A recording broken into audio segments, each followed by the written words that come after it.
भाईचारा, भाईचारा, 35,400, 35,400, 35,400 लेकर रहेंगे, लेकर रहेंगे। अब नहीं देते क्यों नहीं जिंदा देना होगा।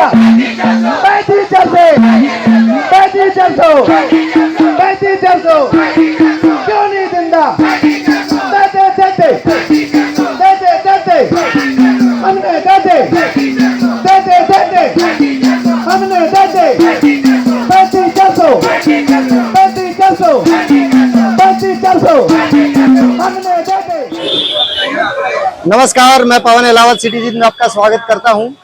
आज आप देख पा रहे हैं कि धरने के ऊपर तादाद बढ़ती जा रही है। रागनियों के साथ सभी का मनोरंजन किया जाता है और यहाँ पर ओएसडी के बयान के बाद यहाँ पर भीड़ ज्यादा जुटनी शुरू हो गई है और ओएसडी ने जैसा कहा था कि हम मांगे नहीं मानेंगे, उसके ऊपर हम बात करते हैं।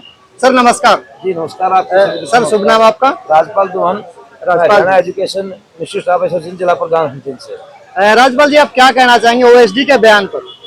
हम ओएसडी के बयान की पूर्ण रूप से निंदा करते हैं। इतने बड़े जिम्मेवार के पद पर होने के नाते इस तरह के बयान उनको शोभा नहीं देते। जिस तरह से कल ओएसडी ने बयान दिए हैं वो निंदनीय है और मैं आपके माध्यम से मुख्यमंत्री से आग्रह करता हूं कि ऐसे लोगों को दूर हटाइए। ये आपके 2024 में होने वाले चुनाव में आपकी पीठ में कील घोंपने का काम करेंगे। ओएसडी ने बोला है नो वर्क नो पे, क्या कहेंगे इसके ऊपर आप? ऐसा है, ओएसडी साहब ने जो कहा है, सरकार का चीफ सेक्रेटरी का हमें लेटर भी प्राप्त हो चुका है। सरकार ने नो वर्क नो पे का जो ऐलान किया है, हम इससे डरने वाले नहीं हैं और ना ही हम झुकने वाले हैं। ये आर पार की लड़ाई है, अब की बार नहीं तो कभी नहीं। फिर हमने ठान लिया है, जीना मरना ठान लिया। जब तक हमारी समस्या का समाधान नहीं होगा हम यहाँ से नहीं उठेंगे। सरकार चाहे हमें जेल में डाले, चाहे हमें बर्खास्त करे, टर्मिनेट करे, चाहे पैरों के कुछ करे, हम उठने वाले नहीं है। कब तक ऐसा है, सरकार ने इस आंदोलन को लंबा खींच करके अपनी छवि धूमिल की है और कर्मचारियों में आक्रोश है, आम जनता में भी आक्रोश है सरकार के प्रति। लंबा सरकार ने खींचा है। हम शुरू दिन से कह रहे हैं कि सरकार आए, टेबल टॉक करे और हमारी समस्या का समाधान करे, क्योंकि हमारी मांग नहीं है। 1957 से लेकर के अब तक हमें जो पीछे धकेला जा रहा है वो बिल्कुल गलत है। और 2014 के घोषणा पत्र में बीजेपी ने समय ये डाला कि हम इनको पंजाब के समान, उस समय का पंजाब के समान था जो कि आज 35,400 बनता है। और सरकार ने हम लोगों को लंबा खींचा है, हम लोगों ने नहीं खींचा। हम सरकार से 3 दौर की वार्ता हो चुकी है, लेकिन ओएसडी जो है वो मुख्यमंत्री जी को गुमराह कर रहे हैं। वो कोई स्पष्ट जवाब नहीं दे रहे हैं, वो अपने पत्ते नहीं खोल रहे हैं और आंदोलन उनकी वजह से आगे बढ़ रहा है, अन्यथा ये हल हो जाता आंदोलन पहले। अभी तक सर कितनी मीटिंगें हो चुकी हैं? अभी तक हमारी 3 मीटिंगें हुई हैं ओएसडी के साथ। ओएसडी इस मामले को पटाक्षेप नहीं करना चाहते, वो सरकार की छवि धूमिल कर रहे हैं। हम आपके माध्यम से सरकार को चेताना चाहते हैं, ये आंदोलन को टेबल टॉक के जरिए हमारी समस्या सुलझाने के लिए आंदोलन को समाप्त करवाए। सरकार आंदोलन को समाप्त करवाने के लिए सरकार क्या करे? सरकार वही समस्या का समाधान करे।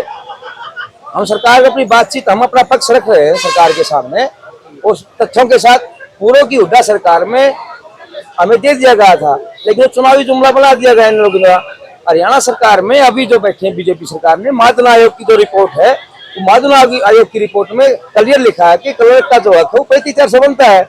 इन्होंने मादन आयोग रिपोर्ट को भी दबा लिया है।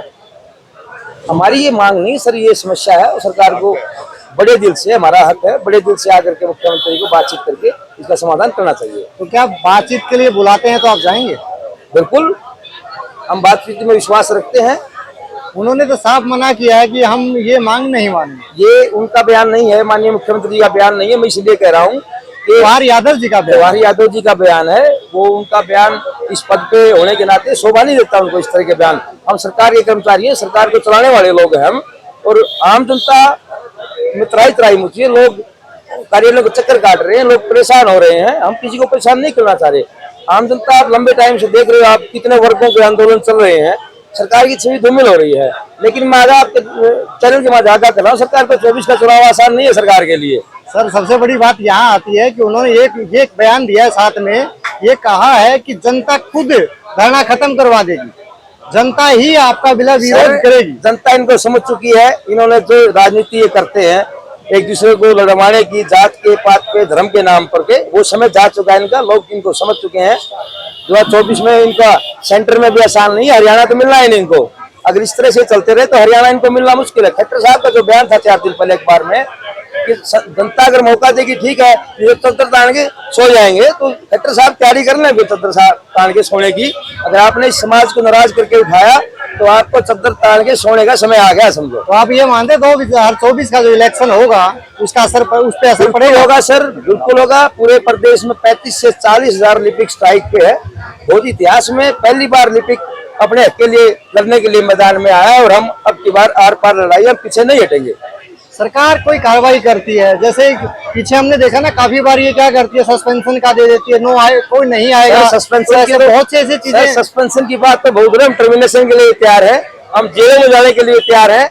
अब की बार हमारी आर पार की लड़ाई है और हम इस लड़ाई को जीत के छोड़ेंगे, या तो सरकार भी चली जाएगी, फिर हमारी मांग हमारी समस्या समाधान तो सरकार उठेंगे आप तब जब मांग पूरी होगी। आप यही कह रहे हैं जब उठेंगे तब मांग पूरी होगी? बिल्कुल, अंतिम सांस तक लड़ेंगे हम, अंतिम सांस तक सरकार से लड़ेंगे, अंतिम सांस तक लड़ेंगे जी। और सर एक छोटी सी और बात है भाई, मान लीजिए यहाँ पर राजनीतिक कोई पर्सन आपको समर्थन करने आता है तो आपका क्या रुख रहेगा उसको लेकर? हमारे पास काफी विपक्ष के लोग आ चुके हैं समर्थन के लिए, लेकिन हमने उनको मंच साझा नहीं करने दिया है अभी तक, और ना ही हम किसी भी विपक्षी दल को मंच साझा करने देंगे। हमारी सीधम सीधा सरकार से लड़ाई है और हम किसी राजनीति का शिकार इस आंदोलन को नहीं होने देंगे।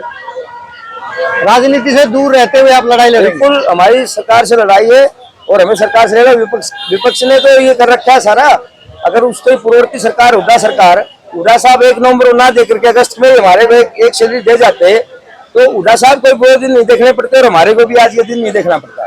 सर कोई बीच का रास्ता है इसमें? बीच का रास्ता सरकार को निकालना हम तैयार हैं। अपनी तरफ से क्या है? हम सरकार से बातचीत के लिए तैयार है। हमारे को अभी कहेंगे अभी जाने के लिए तैयार है, कल कहेंगे कल भी जाने को तैयार है।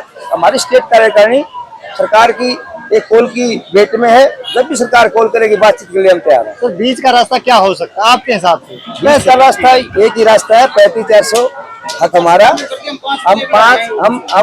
हम सरकार को 35-400 तो बीच का नहीं हुआ, तो मांग है आपकी? वही है सर, वही बीच का है हमारा पहला भी वही है। ये तो हमारी समस्या सरकारों द्वारा क्रिएट की गई है, ये हमारा हक है, क्योंकि हमारा ये वो हक है जो दबाया गया है सरकारों द्वारा। 1986 से लेके हमारे ग्रेड पिछड़ते जा रहे हैं, दूसरे वर्गों की तुलना में हमने टेबल लगाई हुई है। ये हमारा मांग ना मानो इसको, ये तो हमारा हक है जो खा रखा है सरकारों ने। पिछली इनसे पूर्ववर्ती सरकारों ने इनको दबा के रखा है और ये सरकार भी 9 साल से लगभग दबाने का ही काम कर रही है उस मांग को। ये मांग नहीं, ये तो समस्या जो सरकारों ने जारी की हमारे लिए मतलब पैदा की है, हम उसका समाधान चाहते हैं।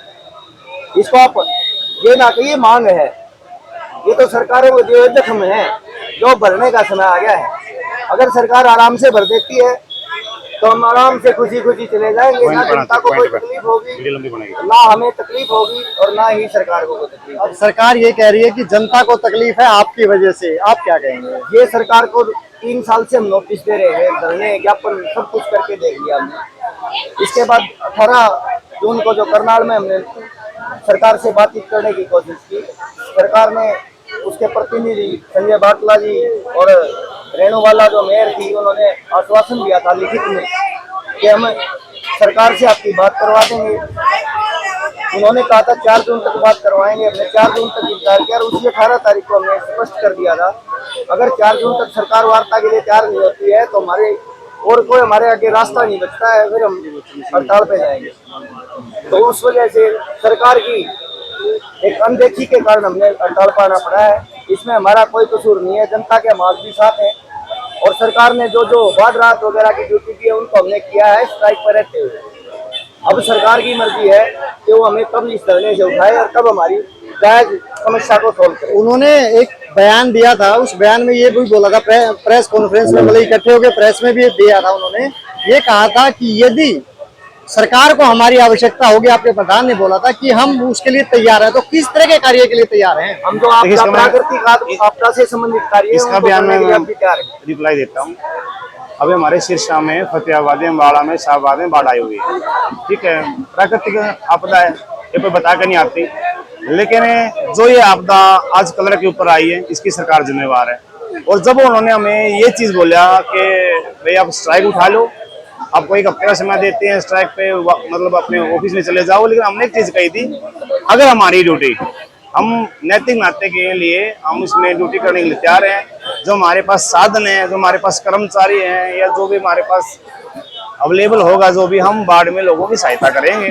और हमने ये भी है, सिरसा के अंदर भी हमने जो कई पुल है, पुल के ऊपर काम किया है, गड्ढे भरने के लिए, मिट्टी भरने के लिए हमने बहुत सारे काम किए हैं। और खुद सरकार ने भी माना है कि जो कर्मचारी हमारे हड़ताल में बैठे हैं उन लोगों ने बाढ़ पीड़ितों के लिए राहत भी दी है, काम भी किया है, ऐसा नहीं सरकार ने खुद माना है। और मैं OSD के बयान की निंदा करता हूँ आपके चैनल के माध्यम से द्वारा। कल होने की बात के बारे में मैनिफेस्टो में ये मांग भी नहीं थी।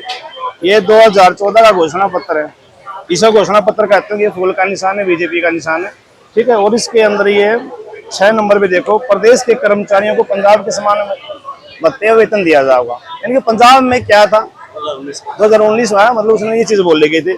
और मैं ये दिखाना चाहता हूँ पंजाब में आज क्या है, जो पंजाब के समान बोले ना, जो हमें बरगला ने काम किया वो ये चीज है।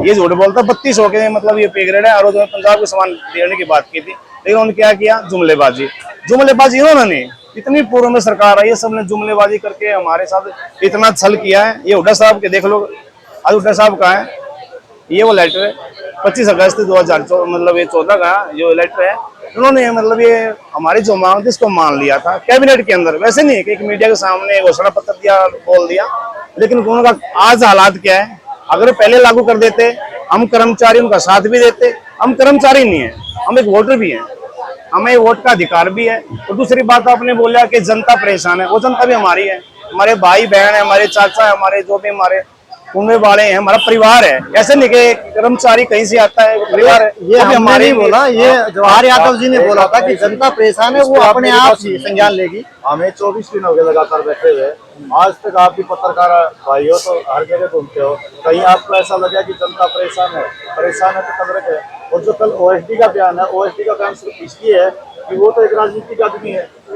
राजनीतिक आदमी का क्या काम होता है, किसानों का आंदोलन तोड़ने का काम किया, सब कुछ तोड़ रहे हैं, कुछ भी करेंगे, पैसा देंगे, गुंडे घुसाएंगे अंदर, बीच में नारेबाजी भी करवाएंगे। उसमें इसकी मानसिकता तो कल दिखाई देगी। जब 24 दिन से मतलब कोई भी प्रॉब्लम नहीं आई है, कोई भी पब्लिक परेशान नहीं है, तो कल से क्या होगा कि मतलब पब्लिक परेशान होना शुरू हो जाएगी। इसका मतलब अगर हाहाकार मचेगा पब्लिक के अंदर, तो वही गुंडे हैं, वही आदमी है जो भेज के मतलब इसको गलत करवाएंगे मतलब। और रही बात, कल एक जवाहर यादव जी की एक इंटरव्यू दिया उनने, और वो एक OSD है, एक माननीय मुख्यमंत्री जी के OSD के रूप में काम कर रहे हैं। OSD मुख्यमंत्री के उसमें काम कर रहे हैं, और 3 टाइम उनकी वार्ता हो चुकी है। मतलब हमारे जो कर्मचारी, हमारे जो लिपिक भाई, उनके साथ वार्ता भी हो चुकी है। कल पूरे आधे घंटे के इंटरव्यू के अंदर कम से कम भी वो बंदा 10 बार 34,500 यही बोलता रहा। उस आदमी को ये नहीं पता कि इनकी मांग 35,400 है, कम से कम 35,400 का तो जिक्र करो, वो 34,500 कर रहा है। तो इसका मतलब आप समझते हो कि वो सीरियस है, इस मामले को बिल्कुल उलझाना चाहता है वो, और उसको सुलझाने का कोई भी हो नहीं, क्योंकि वो राजनीतिक आदमी है। और कल को पड़ेगी मार, पड़ेगी बीजेपी को पड़ेगी, कल को किसी और पार्टी में भाग जाएगी, तो राजनीतिक आदमी हो रहा है, और उसी काम से होकर हमारी मांग है कि ऐसे नकली और झूठे आदमियों को बीच से खट्टर साहब निकालिए, और आप डायरेक्ट हमारे प्रतिनिधि से बात करें। हम आपसे बात करने के लिए तैयार हैं, न कि किसी थर्ड पर्सन से। ठीक है, थैंक यू।